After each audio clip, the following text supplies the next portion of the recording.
Bab 531. Istana yang seperti ini. Tuan Wira, jangan bertindak gegabah. Aku hanyalah orang yang datang untuk menyampaikan pesan. Saat merasakan ketajaman pedang Treksa dan tatapan membunuh para prajurit tua dari pasukan Sirah Hitam, Lasmana langsung ketakutan. Wajahnya juga menjadi pucat dan dia mulai berkeringat dingin.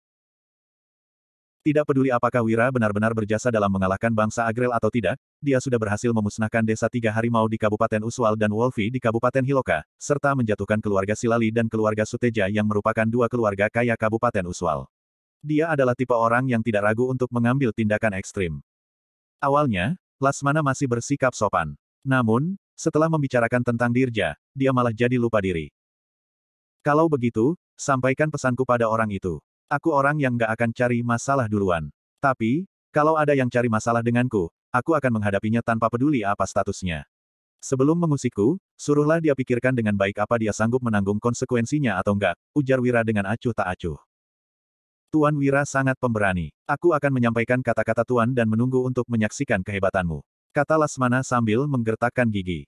Kemudian, dia menangkupkan tangannya dan berbalik untuk pergi. Wira meliriknya dengan tatapan dingin, lalu berseru, berhenti. Lasmana bertanya dengan kesal, apa Tuan Wira mau melarangku pergi? Wira melirik makanan-makanan di meja, lalu berkata dengan acuh tak acuh, bawa pergi makanan busukmu itu. Makanan busuk. Setelah mengerti maksud Wira, Lasmana pun meringis dan mengemasi makanan-makanan itu sebelum pergi dengan kesal. Di dalam ruangan, Danu dan David menatap Wira. Suasananya terasa agak suram. Fabrian dan Pramana juga berjalan masuk dengan ekspresi marah. Kemudian, Fabrian memaki, sialan. Beraninya seorang prefektur pecundang menindas Paman Wira. Pramana juga menambahkan dengan marah, aku pernah dengar soal Dirja yang sering korupsi dan melakukan tindakan-tindakan melanggar hukum. Tapi, aku nggak ngangka ternyata tingkat keserakahannya sudah separah ini. Pejabat-pejabat Nuala benar-benar buruk. Sekarang, aku baru mengerti kenapa dulu guru memilih untuk mengundurkan diri. Bekerja bersama pejabat-pejabat seperti ini sungguh memalukan. David berkata, Tuan Fabrian, Tuan Pramana, mereka pasti akan cari masalah dengan Tuan Wira karena Tuan Wira sudah menolak permintaan mereka. Sebaiknya, kita pikirkan dulu cara menghadapi mereka. Para pejabat bisa menggunakan banyak alasan untuk mencelakai Wira yang tidak memiliki jabatan resmi. Bagaimanapun juga, rakyat jelata pada dasarnya tidak bisa melawan pejabat. Sebab, membunuh pejabat setara dengan memberontak. Namun, mereka juga akan ditindas apabila tidak membunuh para pejabat itu. Saat ini, mereka benar-benar berada dalam situasi yang serba salah. Fabrian berkata, ayo suruh Paman Putro datang. Dengan begitu, dia bisa kasih pelajaran sama prefektur Lokana itu. Guru memang bisa menekan Dirja kalau datang kemari. Tapi, perjalanan kita kali ini mencapai 500 km. Nggak mungkin guru mengikuti kita melakukan perjalanan yang jauh ini. Tubuhnya pasti nggak kuat, jawab Pramana dengan kening berkerut.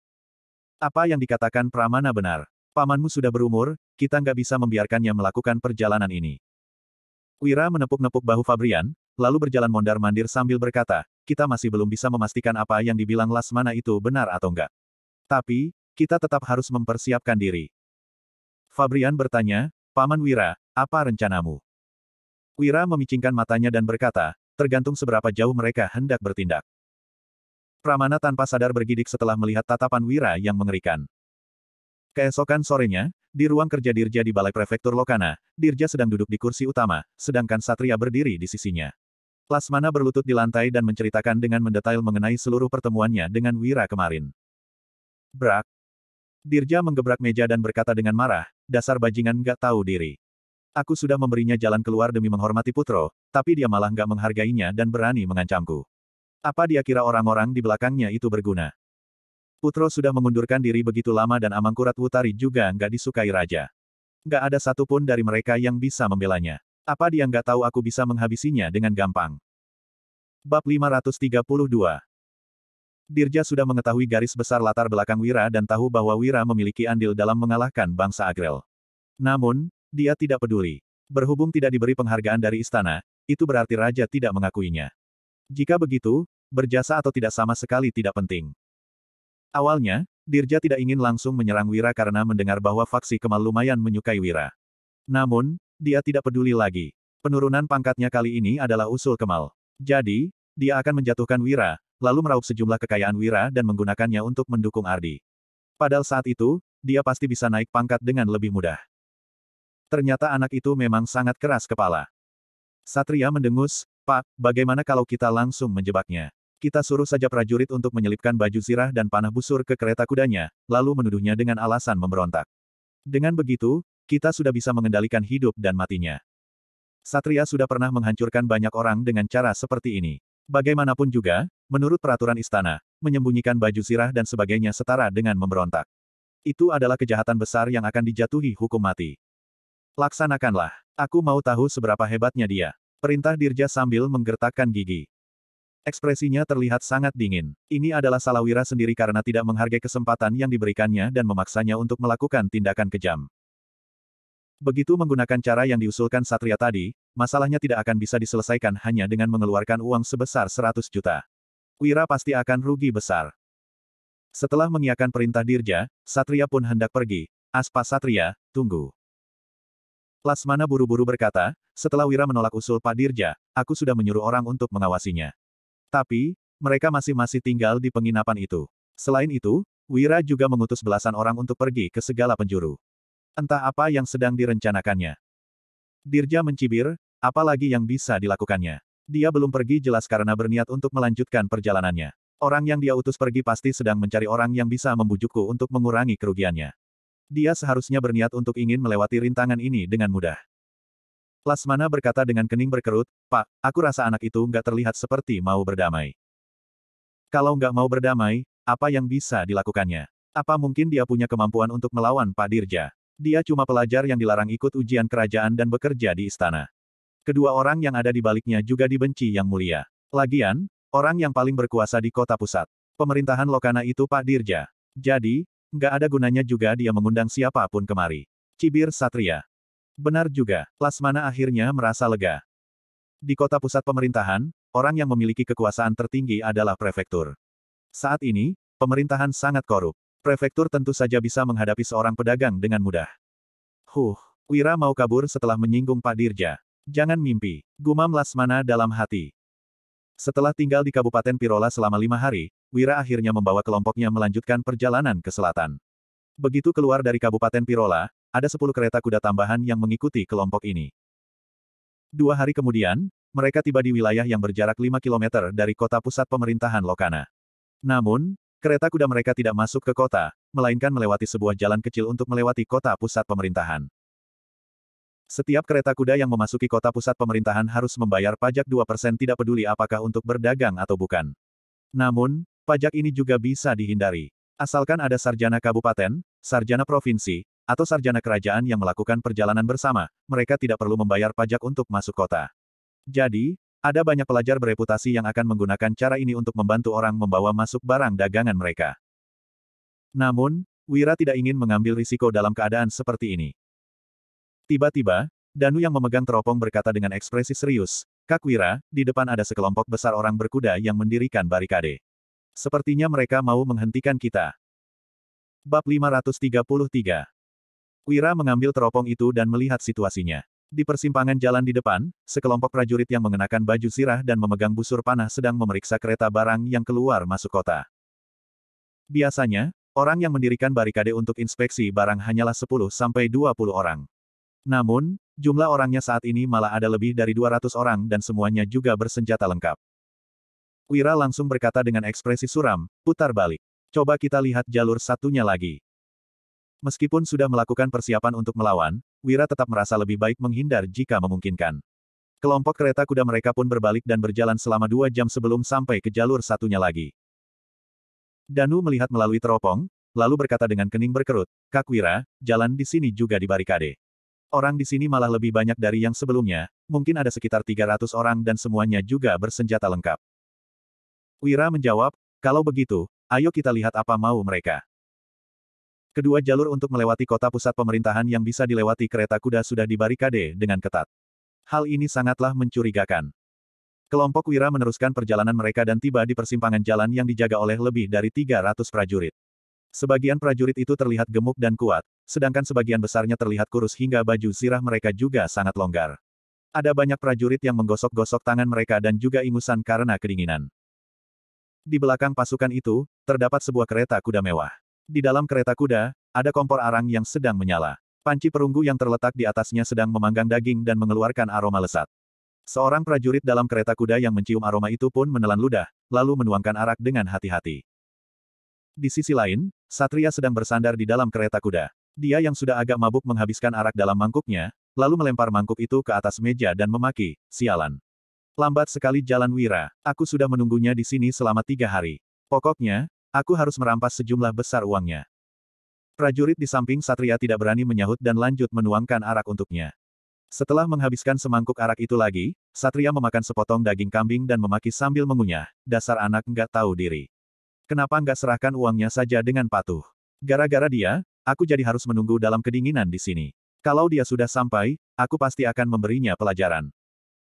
Setelah memutuskan untuk menghadapi Wira, Dirja memerintahkan Satria untuk mengerahkan prajuritnya, sedangkan Lasmana bertanggung jawab untuk mengawasi pergerakan Wira. Namun, orang-orang yang diutus Lasmana untuk mengikuti Wira sudah dipukul mundur sehingga Satria tidak mengetahui keberadaan Wira sekarang. Oleh karena itu, Satria hanya bisa menempatkan pasukan komando daerah di beberapa persimpangan untuk berjaga dengan ketat.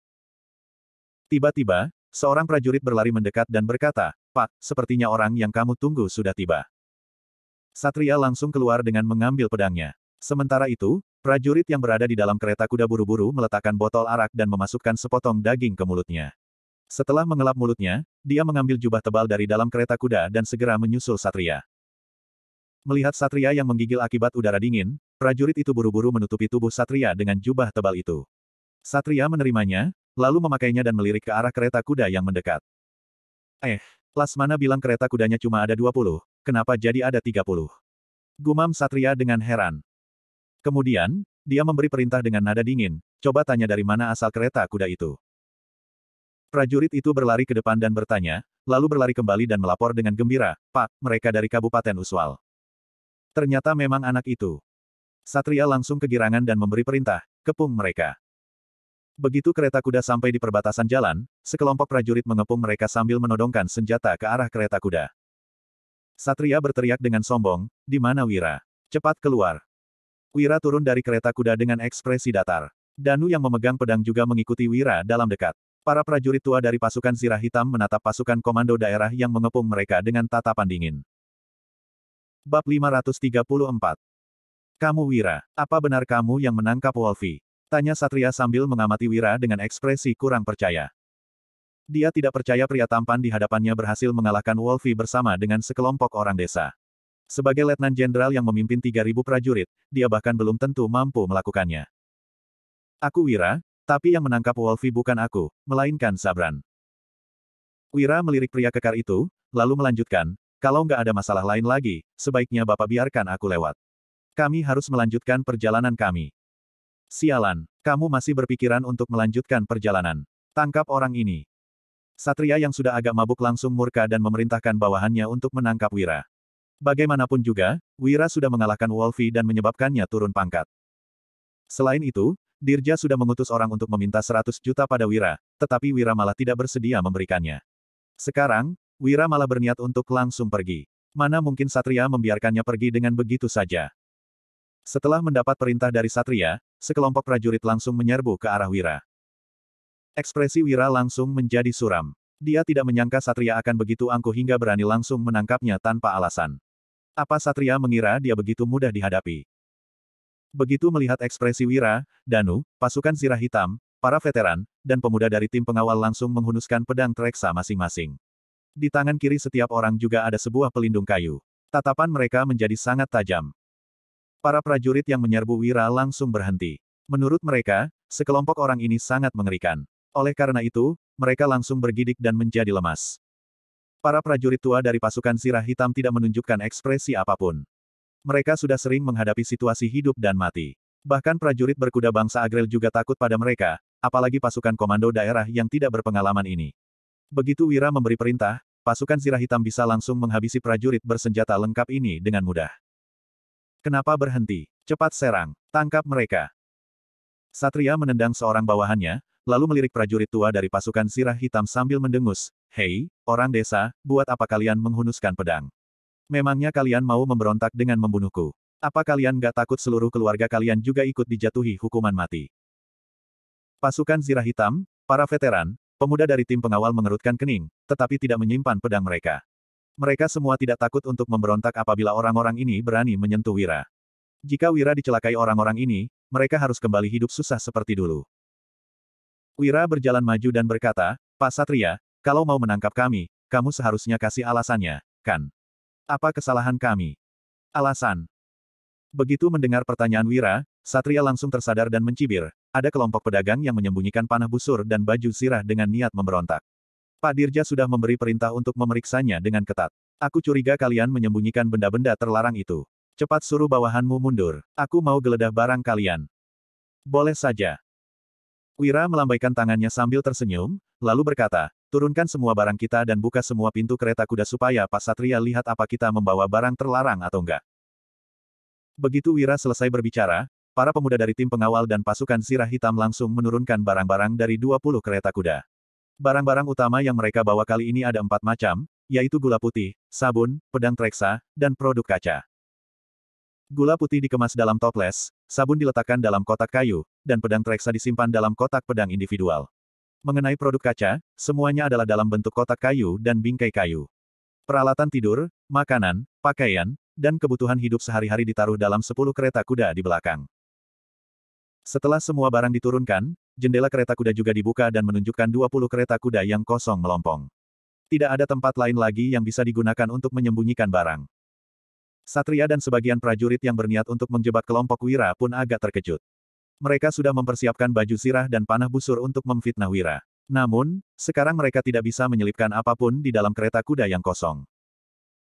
Satria menelan ludah, lalu menggertakkan gigi sambil melirik ke arah 10 kereta kuda di belakang dan bertanya, itu juga kereta kuda kalian, kan? Bab 535. Wira mengangguk dan menjawab, benar, tetapi isinya hanyalah bantal, selimut, pakaian, dan kebutuhan sehari-hari. Teman-temanku juga duduk di dalam. Yang penting itu kereta kudamu. Mata Satria langsung berbinar. Kemudian, dia melirik ke arah orang-orang kepercayaannya di belakang dan berkata, cepat geledah 10 kereta kuda itu. Lihat apakah mereka menyembunyikan barang terlarang di sana. Sekelompok prajurit yang dibagi menjadi 10 tim pun bergegas mengepung 10 kereta kuda itu. Mereka langsung menarik turun orang yang ada di dalam kereta tanpa peduli pada kemarahan orang-orang itu. Setelah itu, mereka masuk ke dalam kereta kuda, lalu menaruh baju zirah dan panah busur ke dalam selimut serta pakaian sebelum pura-pura menggeledah. Para prajurit itu melakukan hal yang sama di 10 kereta kuda Wira dan bahkan tidak menyembunyikannya dari orang-orang yang mereka tarik keluar. Mereka merasa orang-orang ini akan segera tahu alasan mereka melakukan hal ini. Jadi, mereka tidak peduli meskipun orang-orang ini melihat tindakan mereka. Bagi mereka, di wilayah ini, orang yang paling berkuasa adalah Dirja dan Satria. Orang lainnya tidak akan mampu melawan. Para prajurit itu sepertinya sama sekali tidak sadar bahwa sekelompok orang yang mereka tarik turun dari kereta kuda sudah sangat marah. Pak Satria, aku menemukan sebuah panah busur dan baju zirah. Aku juga. Aku menemukan 2 baju zirah. Pak Satria, orang-orang ini adalah pemberontak. Mereka menyembunyikan barang-barang terlarang. Pak Satria, ada total 10 panah busur dan 20 baju zirah yang ditemukan di dalam 10 kereta kuda ini. Seorang bawahan Satria berseru, terkejut, seolah-olah memang merasa sangat terkejut. Apa, kalian menyembunyikan barang terlarang dan juga dalam jumlah yang begitu banyak? Satria juga pura-pura terkejut, tetapi tetap tidak bisa menyembunyikan kegembiraannya. Dia berkata, menurut aturan Nuala, menyembunyikan masing-masing 3 buah panah busur dan baju zirah adalah pelanggaran besar. Wira, apalagi yang mau kamu katakan? Kalau kamu sudah berbuat begitu, apalagi yang bisa kukatakan? Wira pun tertawa saking marahnya. Meskipun berjarak begitu jauh, dia juga bisa melihat para bawahan Satria yang memasukkan barang-barang terlarang itu ke dalam kereta kuda. Ini tidak ada bedanya dengan jebakan yang dilakukan secara terang-terangan. Intinya, mereka tidak berniat untuk melepaskan Wira. Danu, pasukan zirah hitam, para veteran, dan pemuda dari tim pengawal juga murka. Selama perjalanan, Wira sudah mengatakan bahwa akan ada situasi seperti ini. Namun, mereka masih merasa ragu. Setelah melihat dengan mata kepala sendiri, mereka baru sadar bahwa sekelompok orang ini jauh lebih tidak tahu malu dari yang mereka bayangkan. Itu berarti kamu sudah mengakui kesalahanmu. Kalau begitu, suruh bawahanmu untuk letakkan senjata mereka. Satria berkata dengan sombong, semua orang yang melawan akan langsung dibunuh. Sekitar 100 ahli panah langsung menarik panah busur mereka. Wira memicingkan matanya dan berkata, Satria, apa kamu gak takut kelihatan orang lain dengan menanam bukti secara terang-terangan? Memangnya kenapa kalau ada yang lihat? Aku memang mau memfitnahmu. Siapa yang berani menjadi saksimu? Satria berkata dengan angkuh, biarpun ada yang berani bersaksi untuk membelamu di kota pusat pemerintahan Lokana, Pak Dirja yang akan mengadili masalah ini. Kamu nggak akan bisa melawannya. Benar, kalau rakyat jelata yang mengalami hal seperti ini, mereka nggak akan bisa melawan kalian. Ujar Wira dengan penuh amarah. Sepanjang sejarah, rakyat jelata memang tidak pernah bisa melawan pejabat. Para pejabat bisa memutarbalikkan fakta dengan mudah, sedangkan rakyat jelata hanya bisa menerima nasib. Satria berkata dengan sombong, baguslah kalau kamu tahu. Cepat menyerahlah. Menyerah. Jangan mimpi. Wira mencibir, biarpun harus mati, aku juga akan menarik musuhku untuk ikut mati bersama dan menghancurkan egonya. Tapi, orang buta sepertimu bahkan gak layak menjadi musuhku. Orang buta. Begitu menyadari makna tersirat dari ucapan Wira dan orang-orang di belakang Wira yang tidak terlihat panik sedikit pun, Satria pun merasa ada yang tidak beres dan bertanya, apa maksudmu? Bab 536. Artinya kamu bukan cuma bodoh, tapi juga buta dan gak berotak. Kata seseorang yang diseret keluar dari kereta kuda dengan ekspresi murka. Kalau dia masih berotak, dia nggak akan mungkin melakukan hal seperti ini. Dia itu cuma seorang jenderal yang memimpin prajurit. Wajar saja dia nggak punya otak. Para prajurit ini benar-benar jauh lebih licik daripada penjahat. Para penjahat biasanya hanya ingin memeras kekayaan orang. Tapi, kalian bukan hanya mau memfitnah orang, juga membunuh orang. Nggak ada gunanya bicara omong kosong dengan sekelompok orang rendahan ini. Di bagian belakang kereta kuda, para pria yang diseret keluar dari kereta kuda pun memaki dengan penuh amarah, seolah-olah diseret keluar dari kereta kuda oleh sekelompok prajurit adalah hal yang sangat memalukan. Lancang, cuma sekelompok pedagang saja berani bersikap begitu nggak sopan terhadapku. Pengawal, tangkap mereka, bunuh siapapun yang berani melawan. Perintah Satria dengan marah sambil menunjuk ke arah sekelompok orang itu. Satria adalah pejabat militer tingkat kelima bawah. Meskipun posisinya masih belum setinggi pejabat sipil, dia tetap adalah seorang pejabat. Pedagang memiliki status yang terendah dan seharusnya bersikap sopan terhadapnya. Namun, sekelompok orang itu malah berani memakinya. Pasukan komando daerah menghunuskan pedang mereka, tetapi Wira, Danu, David, dan yang lain masih tetap terlihat tenang. Beraninya kalian menodongkan pedang ke arah kami. Dasar nggak tahu aturan. Belasan pria itu langsung murka. Mereka melepaskan jubah tebal yang mereka pakai, lalu mengeluarkan topi mereka dan memakainya. Setelah melihat baju dan topi yang dipakai sekelompok orang ini, para prajurit dari pasukan komando daerah langsung tercengang. Satria juga langsung ketakutan dan menjadi jauh lebih sadar. Dia bertanya, siapa kalian sebenarnya? 12 orang itu mengenakan pakaian khas yang biasanya dipakai sarjana kabupaten. Jika hanya sarjana kabupaten, mereka tidak perlu ditakuti. Namun, mereka juga memakai topi bunga. Biasanya, hanya orang yang sudah lulus ujian kerajaan yang boleh memakai topi bunga, salah satu dari mereka juga mengenakan topi pejabat, pakaian sarjana kerajaan, dan sepatu pejabat. Aturan Nuala dalam berpakaian sangatlah ketat. Jadi, pakaian yang dikenakan seseorang harus sesuai dengan aturan kerajaan. Jika dinilai dari pakaian 12 orang ini, yang satu adalah sarjana kerajaan, sedangkan 11 lainnya adalah sarjana provinsi. Aku Nohan Lolana dari Kabupaten Kalana, sarjana provinsi tahun agung ke-18. Aku Japa Sukandi dari Kabupaten Hiloka, sarjana provinsi tahun agung ke-15. Aku Dewari Lintoro dari Kabupaten Pirola, sarjana provinsi tahun makmur pertama. Aku Wiryawan Gunadi, sarjana kerajaan tahun makmur ketiga. Aku juga adalah penyusun materi untuk Akademi Hanali. Keluarga kami sedang berkabung. Aku Pramana Sudarto dari Kota Pusat Pemerintahan Lokana, sarjana provinsi tahun makmur pertama. Sekelompok orang itu melaporkan identitas mereka dengan nada dingin. Saat giliran Pramana, dia pun tersenyum. Ini adalah alasan kenapa Wira tinggal di Kabupaten Pirola selama 5 hari. Pramana sudah menulis surat kepada teman-temannya dan mengundang mereka untuk datang membantu. Pramana adalah sarjana provinsi yang berasal dari keluarga bangsawan, sedangkan Putro adalah cendekiawan yang terkenal di seluruh negeri dan merupakan guru Pramana. Biasanya, Pramana juga sangat royal dan mempunyai banyak teman. Begitu menuliskan surat bahwa dia kesulitan dan membutuhkan bantuan, para sarjana provinsi dan sarjana kerajaan ini pun langsung datang. Setelah Pramana menjelaskan garis besar situasinya, semua orang sangat marah dan bersedia untuk bekerja sama. Bab 537. Tidak peduli apakah Wira benar-benar berjasa, dalam mengalahkan bangsa Agrel atau tidak, Wira sudah mengalahkan Wolfi dan membawa kedamaian bagi Kabupaten Hiloka.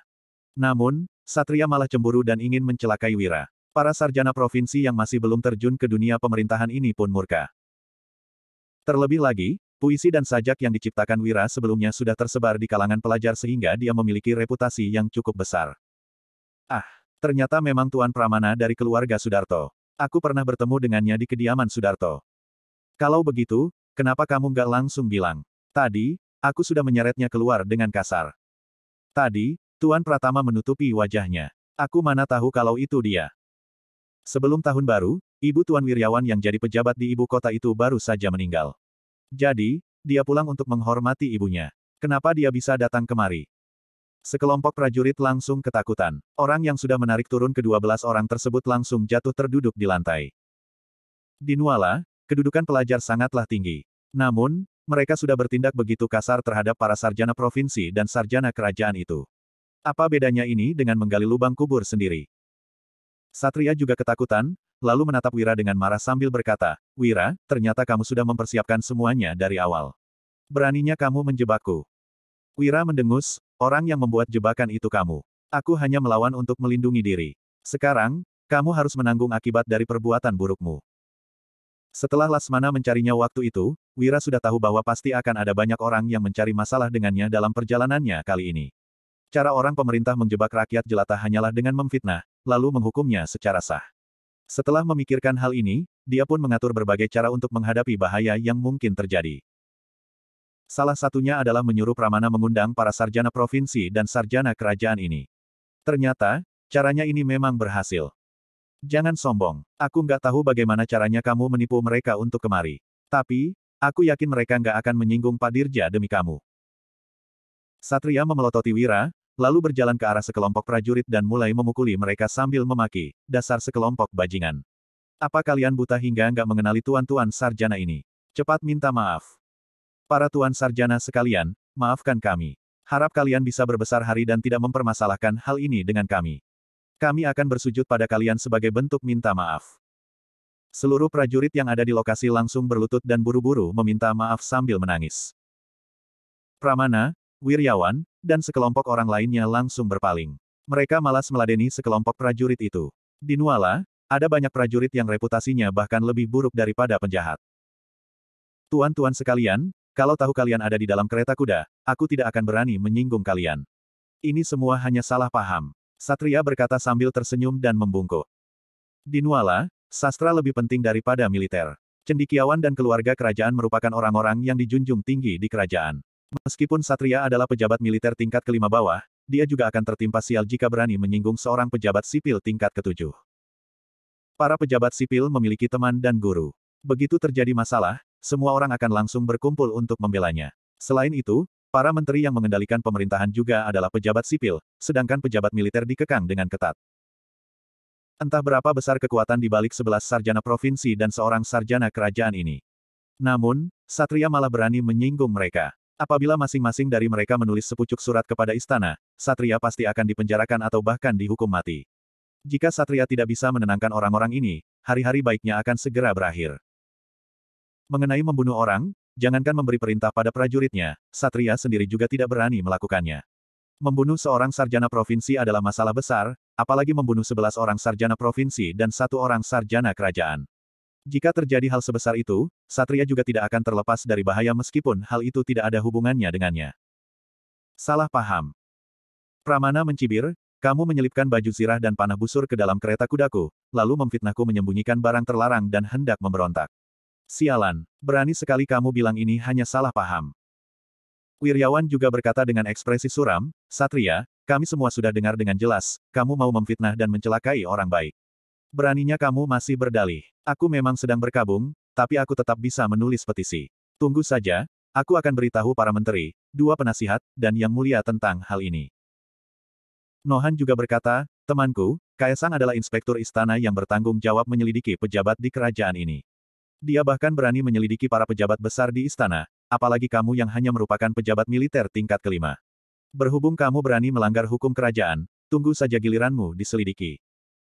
Bab 538. Japa juga bersuara, "Satria, guruku itu adalah Pancaka Winata, wakil jaksa agung di lembaga kejaksaan. Aku pasti akan memberitahu lembaga kejaksaan mengenai tindakanmu ini." 11 orang itu melaporkan pendukung mereka dan terlihat seperti akan menyelidiki hal ini sampai tuntas. "Tuan-tuan sekalian, ini benar-benar adalah salah paham. Yang mengacau itu bawahanku, bukan aku. Satria sudah ketakutan. Dia merenung sejenak sebelum berkata dengan bijak, aku memang kurang tegas dalam mendisiplinkan bawahanku. Kalian boleh melaporkan tentang masalah ini dan aku siap kehilangan jabatanku. Tapi, ini semua perintah Pak Dirja. Pak Dirja akan menyelidiki kenapa aku kehilangan jabatanku. Apa kalian ingin menghalangi rencana Pak Dirja demi seorang pedagang yang tidak akan dipekerjakan di istana? Satria sudah tidak mampu menghadapi para sarjana ini. Jadi, dia mau tak mau harus menggunakan nama Dirja. Ada banyak sarjana provinsi yang mengerutkan kening. Mereka mengerti maksud ucapan Satria, Dirja adalah dalang di balik masalah ini. Apabila mereka membela Wira, itu berarti mereka akan melawan Dirja. Dalam sekejap, ada banyak sarjana provinsi yang mulai menjadi agak ragu. Meskipun mereka bisa mengancam Satria dengan penuh percaya diri, Dirja adalah prefektur Lokana dan juga seorang sarjana kerajaan. Meskipun berhasil menjadi sarjana kerajaan, mereka belum tentu bisa menjadi seorang prefektur setelah bergulat bertahun-tahun. Tanpa latar belakang keluarga bangsawan, tidak ada orang yang bisa menyinggung seorang prefektur. Namun, mereka juga merasa tidak rela dalam menghadapi ketidakadilan seperti ini. Dalam sekejap, mereka pun merasa sangat gundah. Melihat sekelompok sarjana provinsi dan bahkan wiryawan yang terdiam, Satria pun tersenyum dan tidak takut pada mereka lagi. Dia tahu sekelompok sarjana provinsi ini tidak akan berani melawan Dirja demi seorang pelajar yang tidak akan dipekerjakan di istana. Maksudmu, selain kamu, Dirja juga terlibat dalam masalah ini. Begitu melihat para sarjana provinsi yang terdiam, Pramana langsung maju dan membentak Satria sambil menunjuknya, yang satu itu prefektur yang hanya tahu menambah pajak rakyat, yang satu lagi letnan jenderal yang nggak mampu membasmi penjahat. Tuan Wahyudi berhasil menghabisi Wolfi sehingga pangkat kalian diturunkan. Lalu, kalian iri sama kemampuannya dan mau mencelakainya. Aku nggak bermaksud untuk mencelakainya. Ini semua tindakan bawahanku, nggak ada hubungannya denganku. Satria buru-buru membantah, lalu berkata dengan dingin, Tuan Pramana, apa ayahmu tahu kamu memfitnah Pak Dirja? Apa ini juga kehendak keluarga Sudarto? Benar, ini kehendak keluarga Sudarto. Siapapun yang berani melawan Paman Wira setara dengan melawanku. Pramana langsung menunjukkan sikapnya dan menatap ke sekeliling sambil berteriak dengan kuat, teman-teman sekalian, kalau kita membiarkan dua pecundang ini mencelakai Tuan Wahyudi, kita akan tercatat sebagai orang seperti apa di sejarah. Demi menegakkan keadilan, meneruskan ajaran para guru besar, dan kedamaian dunia, sebagai pelajar, kita harus melakukan sesuatu. Benar, demi menegakkan keadilan, meneruskan ajaran para guru besar, dan kedamaian dunia. Tuan Wahyudi sudah menciptakan sajak dan puisi terbaik sepanjang masa. Kalau kita hanya melihatnya dicelakai para pejabat korup ini dalam diam, bagaimana orang-orang akan menilai kita? Lindungi Tuan Wahyudi dan jatuhkan para pejabat korup ini. Begitu mengungkit tentang sejarah, semangat sekelompok sarjana provinsi itu langsung berkobar dan sedikit keraguan yang mereka rasakan langsung sirna. Kemudian, mereka langsung menyerang Satria. Duk, duk, duk. Sekelompok sarjana provinsi dan sarjana kerajaan mengangkat tangan mereka dan mulai memukul Satria. Aduh, jangan pukul lagi. Aku sudah menyadari kesalahanku. Tuan-tuan sekalian, jangan pukul lagi. Seru Satria sambil melindungi kepalanya dengan kedua tangan. Dia bisa mengalahkan sekelompok pelajar ini, tetapi tidak berani bertindak. Para prajurit yang berlutut di lantai juga menunduk. Mereka tidak berani menyaksikan pemimpin mereka dipukul. Wira pun terkejut. Dia tidak menyangka masalahnya akan menjadi seperti ini dan berpikir dalam hati, Pramana hebat juga. Saat berada dalam masalah, selain bertindak sendiri, dia juga bisa menggerakkan teman-temannya untuk bertindak bersama. Dia memang berbakat. 1 jam kemudian, Satria yang wajahnya memar dan bengkak kembali ke balai prefektur. Setelah melihatnya, Dirja menunjuknya dan memaki, dasar pecundang. Bisa-bisanya kamu dipukul sekelompok pelajar hingga begini dan melepaskan anak itu. Apa gunanya kamu? Bab 539. Pak Dirja, kalau aku berani melawan mereka, para tokoh besar di istana akan menghabisiku. Ujar Satria dengan tampang sedih. Namun, dia malah merasa sangat lega. Dalam sejarah Nuala yang sudah berdiri selama 200 tahun, masih belum pernah terjadi hal di mana pejabat militer memukul pejabat sipil. Jika Satria berani bertindak, dapat dibayangkan konsekuensi yang akan diterimanya. Selain itu, dia memang sengaja membiarkan para pelajar itu memukulnya agar mereka tidak menggunakan koneksi mereka untuk mencari masalah dengannya lagi. Ternyata, tebakan Satria memang benar. Setelah memukulnya, sekelompok orang itu tidak mengancamnya lagi. Berhubung Wira juga tidak mencari masalah dengannya, dia pun membawa bawahannya dan kembali ke balai prefektur. Di sisi lain, Dirja masih terus memaki Satria, dasar pecundang. Mereka itu cuma sekelompok sarjana provinsi yang nggak punya jabatan resmi dan seorang pejabat tingkat ke-8 di Akademi Hanali. Tapi, mereka malah bisa membuatmu ketakutan hingga begini. Kamu itu pejabat militer tingkat kelima, loh. Pak, kamu bukannya nggak tahu. Di Nuala, pejabat militer nggak ada apa-apanya di hadapan pejabat sipil. Aku nggak mungkin berani melawan mereka. Satria tersenyum getir dan melanjutkan, Pak, bocah itu sangat licik dan punya bantuan dari begitu banyak sarjana provinsi. Sebaiknya, kita lupakan saja soal masalah ini. Kamu mungkin takut sama mereka, tapi aku nggak. Dirja yang juga merupakan seorang sarjana kerajaan mendengus, aku ini prefektur kota pusat pemerintahan Lokana. Setiap tahun, aku juga dapat penilaian terbaik. Asalkan ada yang memujiku di istana, pangkatku bisa naik menjadi pejabat tingkat ketiga dengan lancar. Satria tertegun, lalu berkata dengan kesal, semuanya gara-gara Wira. Dia yang sudah merusak masa depanmu. Dalam penilaian pejabat, pajak merupakan unsur yang penting. Provinsi Donosobo berada di perbatasan sehingga pemungutan pajak di tempat ini sangatlah berat. Di kota pusat pemerintahan lainnya, pajak yang diserahkan ke istana setiap tahunnya rata-rata tidak mencapai permintaan istana. Namun, Dirja memiliki banyak cara dalam pemungutan pajak. Setiap tahun, dia selalu bisa menyerahkan pajak yang mencapai permintaan istana. Awalnya, setelah masa jabatan Dirja ini selesai, dia sudah bisa naik pangkat menjadi pejabat tingkat ketiga dengan menyogok orang-orang di istana. Namun, gara-gara pemberontakan yang terjadi di Kabupaten Hiloka dan Wira yang berhasil menjatuhkan Wolfi, pangkat mereka pun diturunkan.